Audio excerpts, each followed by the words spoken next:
Hello and welcome back to another Kop TV preview show, a very special one today. Of course, it's Brighton versus Liverpool tomorrow night, and I have the one and only Jules Breach here with us today to talk to us about her match predictions and so forth. How are you, Jules? Thanks so much for having, for coming on today. Thank you for having me. No, it's good to be part of this. I'm buzzing for the game, so it's nice to be able to talk about it ahead of the match because who knows what's going to happen results-wise. So it'll be nice to have a bit of a chat about it now. Absolutely. So, let's talk. Let's take it back. So, 15 and 10 years before that, you're in Jamaica from 5 to 15, and then you come to Brighton at the age of 15. You joined Juice FM. Obviously, a lifelong Brighton fan since then, and you've seen some struggling times. I'm not going to lie to you. You've stuck it out through the thick and the thin. But talk to us about kind of where the love began. And I mean, everyone's got their first story, don't they? Yeah, well, as you say, I was born in Brighton, so I'm a Brighton girl, and I come from a football mad family. So football has sort of been something that I've always been brought up around. My dad's actually a Middlesbrough fan because that's where my dad's originally from. But as a kid, like there was just always football on in the house, and we were always going out to football matches. And because my dad moved down to Brighton, even he went to Brighton games despite being a Borough fan. And my whole life has just been all about football really and sport in general. But as you say, I moved abroad to Jamaica, so it was pretty hard to follow what Brighton were doing while I was living over there, because at the time they were in Division 2. There was no access to watching Brighton when I was over there, so watched a lot of Premier League football, and funny enough had a bit of a soft spot for Liverpool. My dad's name is actually Steven Gerrard, believe it or not. Your dad's name? My dad's middle name is Gerrard and my dad's first name is Steven. I know. Wow. I know. One of the best things and best names I've ever heard in my life. Your dad is called Steven Gerrard. That's the thumbnail and the title for this video. Love it. Amazing. Yeah. My dad actually, my dad pointed it out to me one day, and I thought, who's this Steven Gerrard guy? And from that point, sort of started following Stevie G and following Liverpool a bit when I was living out there. But when I moved back to Brighton, I actually moved in with my cousins because my parents stayed out in Jamaica for work reasons. And my cousins were Brighton and Hove Albion season ticket holders. And I stayed in the same bedroom as one of my cousins in bunk beds. And my cousin had a Brighton flag hanging off the side of his bed and was always going to the games and stuff. So I didn't really have a choice but to get fully immersed into football again and go along to matches with my cousins at the Withdean. And my earliest memories really are sort of going to the Withdean and remembering the early days of Bobby Zamora in his first spell at the club. So yeah, good times they were. Yeah, I mean, talking about the good times, there's been plenty of good ones recently. I mean, as up to the Arsenal game a couple of weeks back, which we will talk about. But what's the greatest memory? You mentioned Bobby Zamora coming through the ranks, but what's the greatest memory? Has it been getting to the Premier League?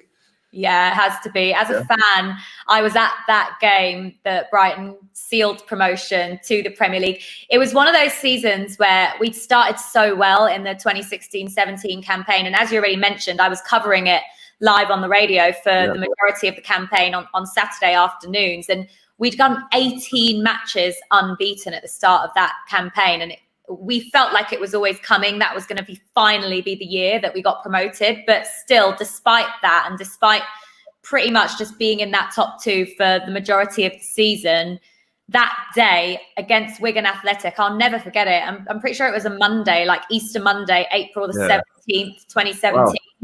Wow. And going along to that game, I went with my best mate, and we were about maybe about 10 rows from the front. And as soon as it got to the final whistle, there was just this eruption from the crowd, and that feeling of knowing that we were going to be playing in the Premier League, knowing sort of what the club had been through and just getting to that point. And especially because of how close we'd come in seasons before in the playoffs, and the season before that was when we were pretty close to going up automatically if it weren't for my dad's team, Middlesbrough.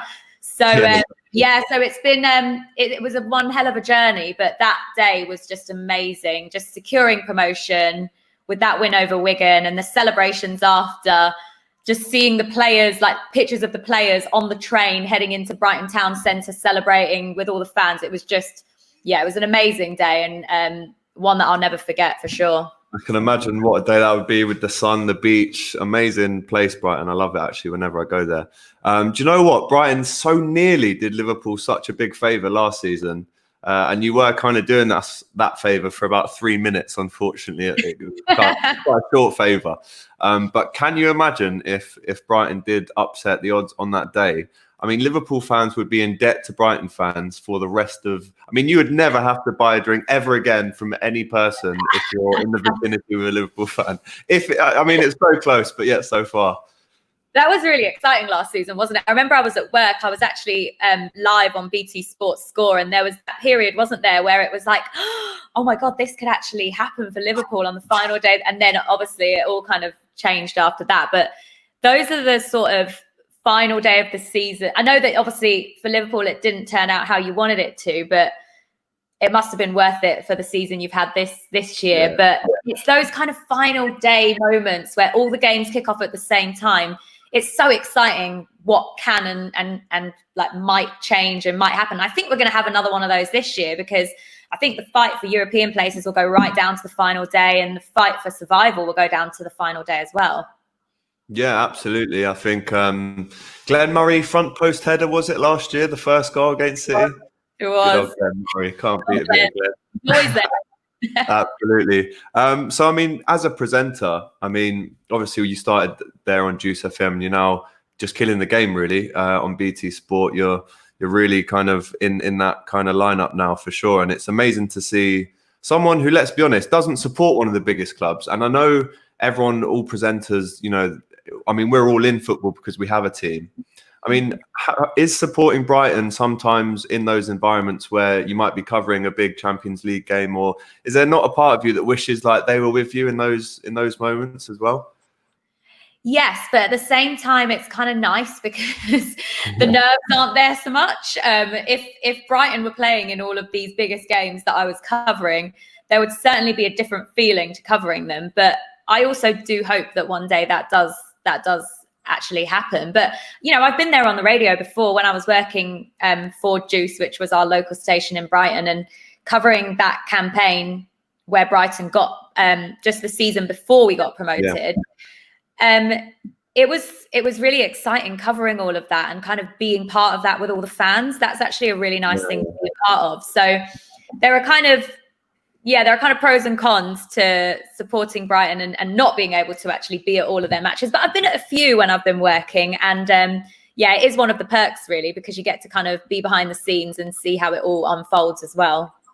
Yeah, I mean, you mentioned that you've been working and kind of enjoying the games on the same day sometimes. I mean, you left your live recording of the score to rush down to the FA Cup semi-final against City as well. That was a busy day.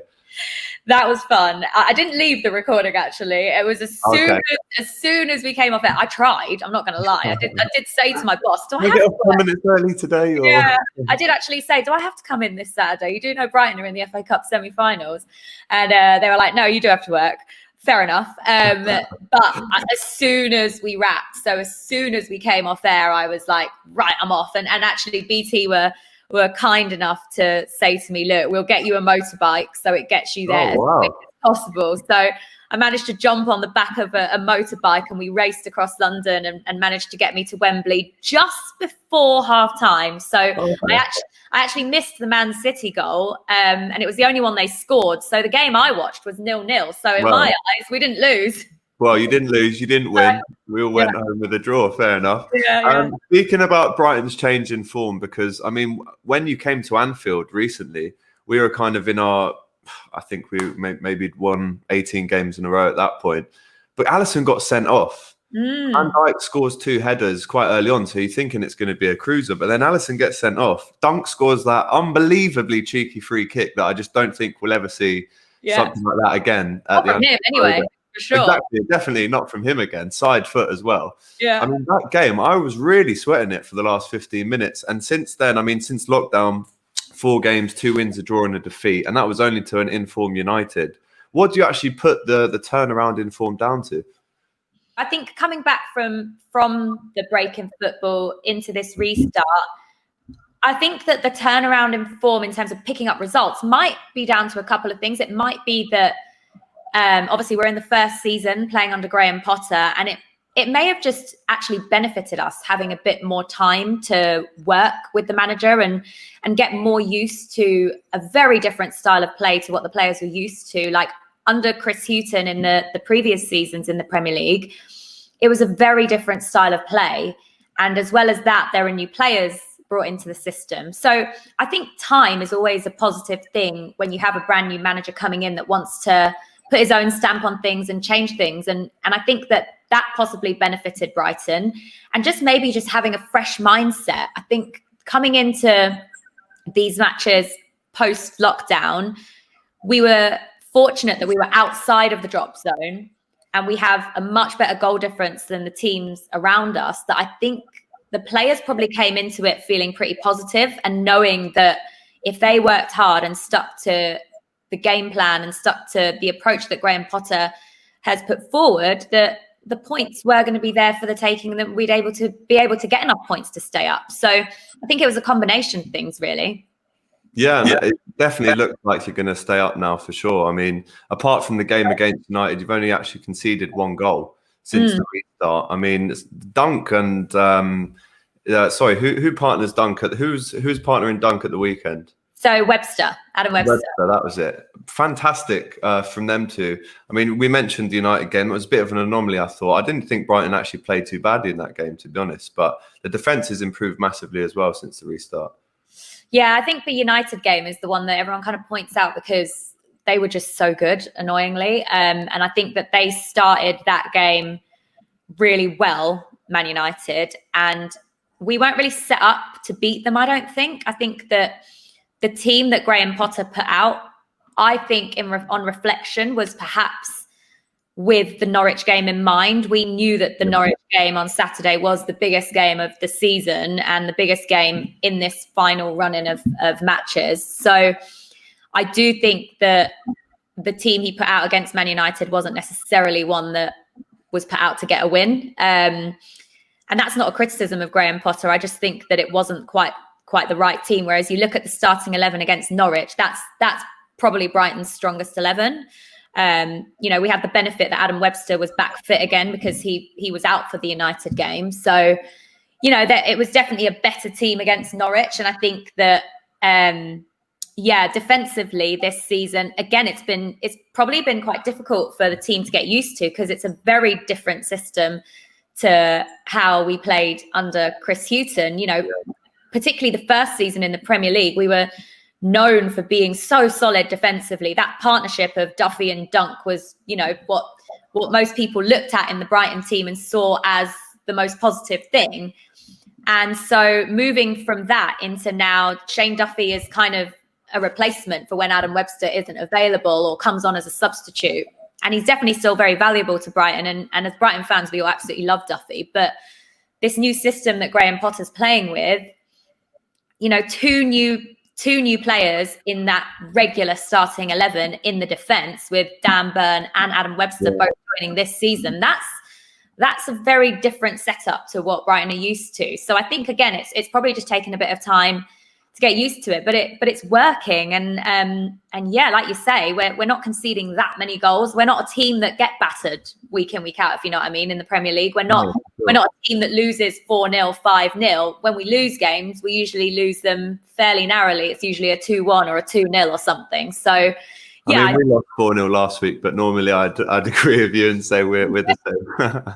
It's true. But yeah, so I think that there definitely has been an improvement to the defence, which is good because I think that was one of the concerns when Graham Potter came in and started changing things up and making the football a lot more attractive on paper and a lot more attacking, is how is that going to affect Brighton defensively when that's really what's kind of kept us up in the Premier League for the previous 2 seasons? Yeah, Lamptey's playing really well as well. I'm really liking his progression so far. Dan Burn, you mentioned him there. My old man used to play for Yeovil back in the day.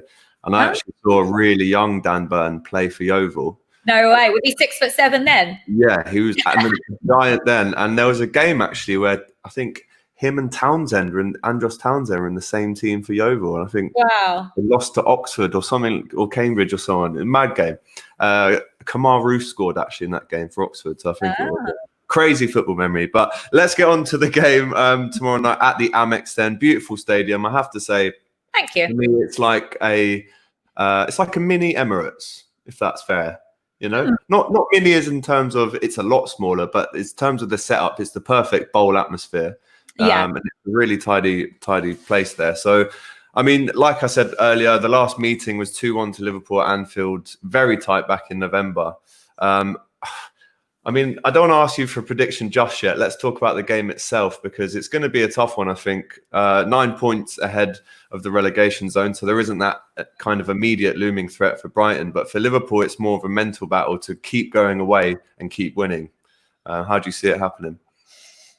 Yeah, I think that, I guess from an outsider, if you're not a Brighton fan, you'd probably think, oh, they look pretty safe now. But I can tell you that from a Brighton fan perspective, we certainly don't feel 100% safe yet. So we're not looking at the Liverpool and the Man City game after this as, oh, it doesn't matter. We'll get beat. It's fine. You know, we still need to try and win every point we can possibly get. So I know that Graham Potter will be taking this game just as seriously as if we had lost against Norwich. The only difference is that because we got those 3 points against Norwich, the pressure's probably off a little bit off the Brighton players, but I think that puts us in a better position for the game. I think that the players may play and approach it with a bit more freedom, which could work in our favour. And I think Liverpool have got, you know, this isn't a negative, but I think Liverpool have in a way got a bit of a point to prove. I know that you beat Aston Villa in the last game, but it wasn't the best Liverpool display.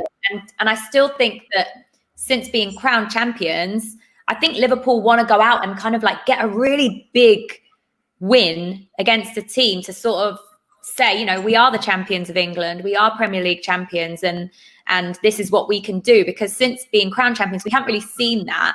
And I know Jurgen Klopp will still want to see that from the players. And it's not for lack of trying. I don't know what it is really, because I actually thought that I didn't think Liverpool were that bad against Man City. I think City were just much better on the day.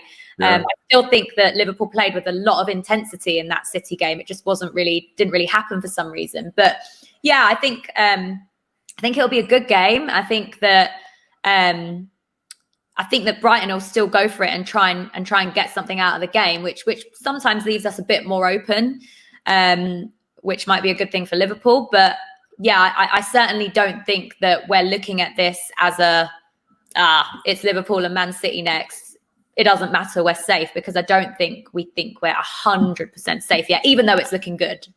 It is looking good. And I think you're right. Before the Villa game just gone, Liverpool had actually lost 5 out of the last 9 games in all comps. So coming back, I mean, there's a theory, isn't there? I mean, when you've gone through what we went through in terms of losing that Champions League final, the season after, going again and getting 97 points, not winning it, the deflation there, and then the elation of the Champions League win, and then to go all through this season how we've gone, and then to get champions, the champion title on us. I think naturally any human being would probably go after that happens. You know what I mean? Yeah, of course. You are probably gonna, I like you. I couldn't really put my finger on it, because the first 15 minutes against City, we were all over them, and they were definitely there for the taking. But I've never seen Mane that lackadaisical before, to be honest, with his finishing, heavy touches. Firmino missed a great one. Salah hit the post. Could have been very different. But what I want to get into now is the starting 11 lineup predictions. Now, I've actually got 2 out of 2 in the last 2 weeks. What, nailed it? Nailed it perfectly. Wow.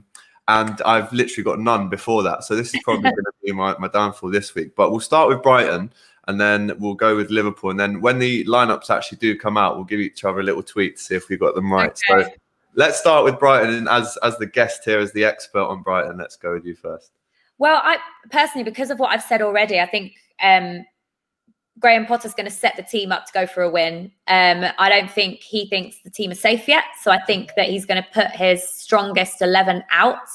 And I think that strongest 11, which it's really hard to pick Graham Potter's sides, because what we've seen this season is that he is so unpredictable with his starting 11s that it's so hard to actually pick them. But I think we finally got to a point where I think we're just about seeing what Brighton's strongest 11 is. And I think it will probably be roughly the same team that played against Norwich. So Matty Ryan in goal, obviously. And then I think he'll probably go with a similar type of 4-4-2 type of formation. I think he will play 2 up top. So from the back, I would say it'll be the usual starting 11 we've seen. You mentioned Tariq Lamptey, who's been absolutely amazing for us at right back. I think that Tariq will start again against Liverpool. I think it will be Webster, Dunkey, and Dan Burn. And then I think that the kind of toss-up really is in midfield as to whether he starts Dale Stephens or whether he goes for Davy Proper. But I think he'll probably go for Davy. He seems to favour him. So I think he'll go Davy and Bissouma in midfield. And I think Aaron Moy will start this along with Trossard and Maupay. I think that's the lineup I see. But I have liked Connolly and Maupay starting together. And I think that's potentially what he'll go for. It's so hard to pick with Graham Potter's sides though, because he mixes it up so much. To be fair, Klopp's the same. That's why I've been getting them wrong so much. But really keen on Aaron Moy. I think he's a proper player.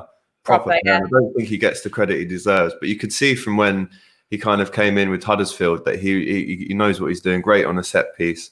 Do you know what? I was surprised that we were able to sign him on a permanent deal, because, as you say, when he came in on loan, he impressed instantly. And I think every Brighton fan was just hoping that we'd be able to make that deal permanent. So when it happened, we were absolutely buzzing. I don't know whether the Australian connection with Matty Ryan was a big help in that sense. It might have been. But he seems to be really enjoying his football at Brighton, which is great for us because he's awesome. Yeah, we'd know about Australian players with Harry Kewell, obviously, one of the all-time Aussie legends. I really like Connolly as well. He kind of burst on the scene last season. Was it 2 against Tottenham he got last year? That was this year. It was. I know it feels like ages ago. Yeah, well, there we go. It was this year. Yeah. It was. Was that October kind of time. I think it was. Yeah, what a game that was for him. 2 goals on his debut, just like unreal. And yeah, I think he'd been talked about. I think he was actually the player of the season in Premier League 2 last year as a youngster. So everyone had been talking about him, and I think a lot of Brighton fans were hoping he would make his breakthrough into the first team, and he has done this year, and it's been great to see because he's such a talent. He's still very raw. Yeah. But I kind of like that about him. I wonder whether he maybe, so when we saw him against Manchester United playing up top on his own, that's not a position that I think he's ready for, to play up top alone yet. He's still super young, and I think more as well. Yeah, he's tiny, isn't he? But he's quick, and he's a nuisance. He's one of those players that I can imagine as a defender you would just hate against, because he's always at you. But it's great to have that type of player in your team, and I think that because he is a bit of a nuisance, I think he's the type of player that needs to play with someone alongside him. So he needs Neil on the pitch with him, or Glenn. I just think that on his own it doesn't quite work, but he is an exciting player to watch, and I reckon he will probably start them both tonight, Neil Maupay and Aaron Connolly. But it's a shame we've not seen Glenn Murray start a game sesince the restart, and obviously he scored against Liverpool. Was it last year against Liverpool? Yeah, last season, well. Yeah. So Liverpool starting 11. I'm going to go with. Now this is again, like you were just saying, Jules. We do have to prove ourselves in this game, so that's why I'm not. I was going to put Nico Williams in, but I'm going with Trent, Gomez, Van Dijk, and Robertson. Even though, to be honest with you, Robertson didn't really set the game alight in the last game. But he stays in there just because he's an absolute stalwart. Robbo, isn't it? No, it's Robbo. It's Robbo. Yeah. It's the Duracell. In the midfield, I'm actually going to stick in Keita, assist in the last game. I think he was a bit more effective than Wijnaldum if we're comparing the two. And then Fabinho and Hendo. And then, unfortunately for Brighton, it's the big 3 up top. I can't see past that, to be honest. Firmino, Salah, and Mane. Having said that, Firmino, for me, it's a weird one. He's such a catch-22 kind of player because this season he hasn't scored enough. But the goals he has scored have been so important. You look at the Club World Cup final against Flamengo, the winner away at Palace, the winner away late at Wolves. Hasn't scored a home goal this season. So when we play Origi the other day, we think, right, well, we've got to bring Firmino on.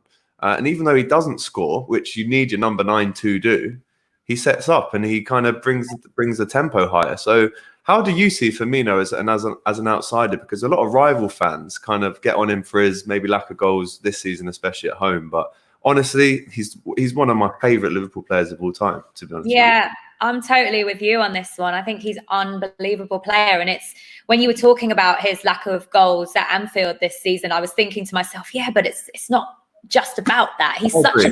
He's such a different number 9, isn't he? There's not many like him. He's one of a kind, really. And I think it's the work he does. There he is. Yeah. It's the work he does off the ball that is so valuable and so important to that front three.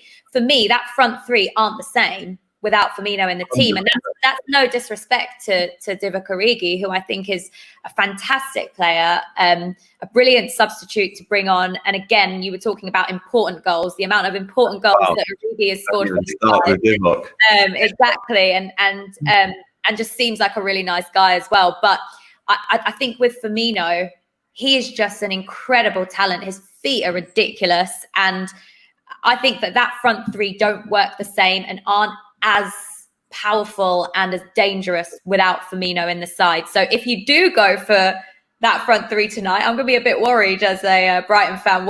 Tomorrow night, sorry. I am going to be a bit worried watching that one. But having said that, I do have Salah in my fantasy Premier League team. So swings and roundabouts.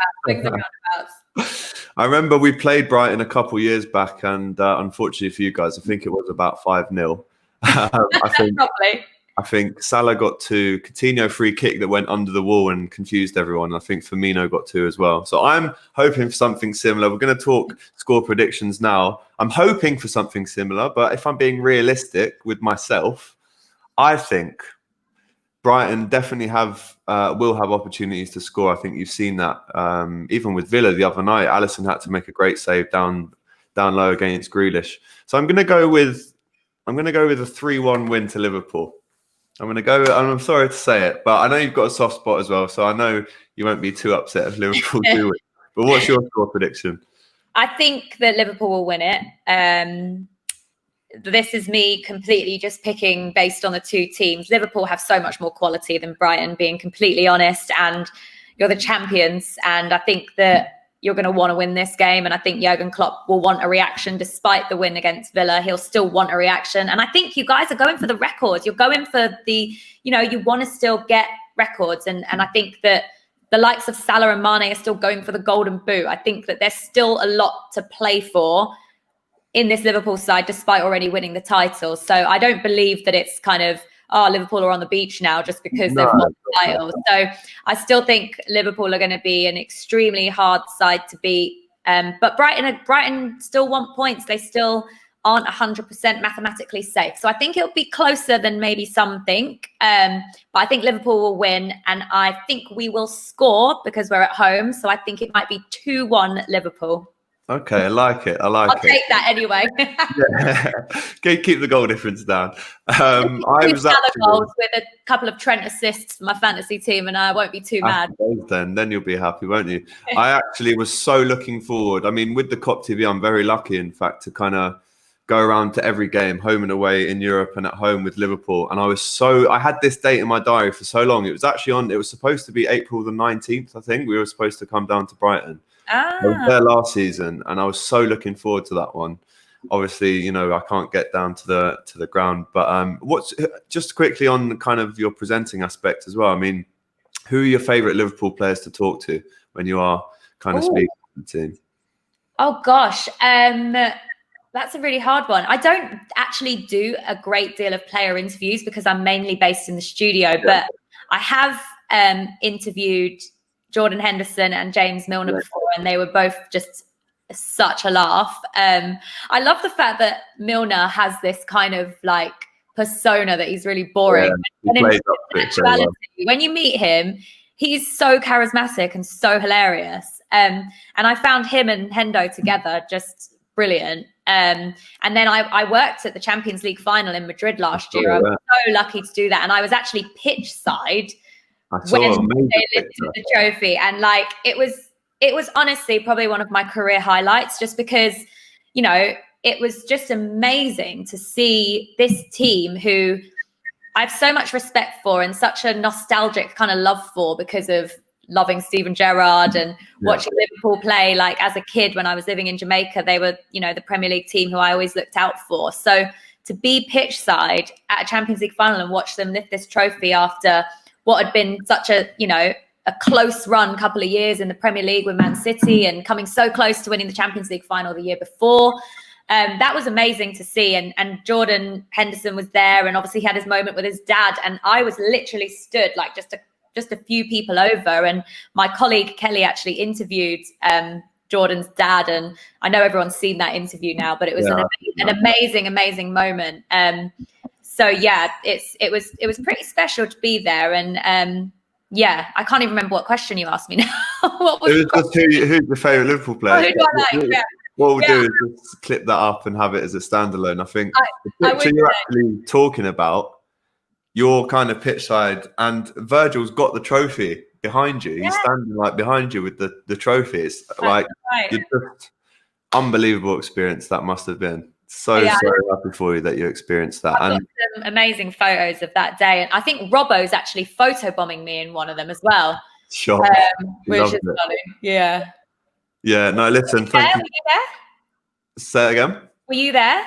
I wasn't. Do you know what? I booked. So when we beat Barcelona, I can't lie, I was in the pub. I'd had a few drinks, and when we beat Barca, I booked flights to Madrid immediately. Yeah. And then about an hour after, when I got home, I realised I'd booked them for July the 1st and not June the 1st. Oh no! So I just had to make. Yeah, exactly. But I had to just make do with going to Liverpool and watching it. But I was in Madrid when we played Atletico back in February, and it obviously wasn't as successful that night. But I think, well, actually, yeah, I mean that stadium, they're kind of "You'll Never Walk Alone" equivalent that they do before a game. It's quite something to watch. Yeah, and that stadium is just incredible, isn't it? I don't think I quite kind of like took it in on the final, because it was such a mad day that it didn't really sink in. Whereas like going to that match, I get there quite early on ordinary match days, and we get a chance to kind of explore. Well, I do anyway. I go for a little wander and see what rooms I can sneak into and whatnot. And yeah, I was having a little look around, and it was just an amazing stadium, just incredible, and the atmosphere was phenomenal.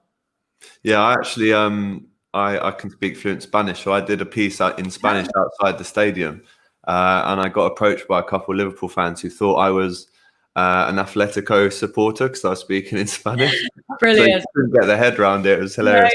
But Jules, thank you so much for coming on today. Really appreciate it. Don't forget, you're going to see Jules. I mean, you already will be seeing her all over BT Sport, but I'm sure there's going to be a lot of great nights to come for you in terms of work and stuff like that. So again, thanks so much for coming on. Like, share, comment on this video, subscribe to the Kop TV, and hopefully Liverpool can come away with the 3 points from the Amex. And Jules has also let us know that her dad is called Steven Gerrard, which is the best thing I've heard today. Thanks for having me, guys. No worries at all. Take care, Jules.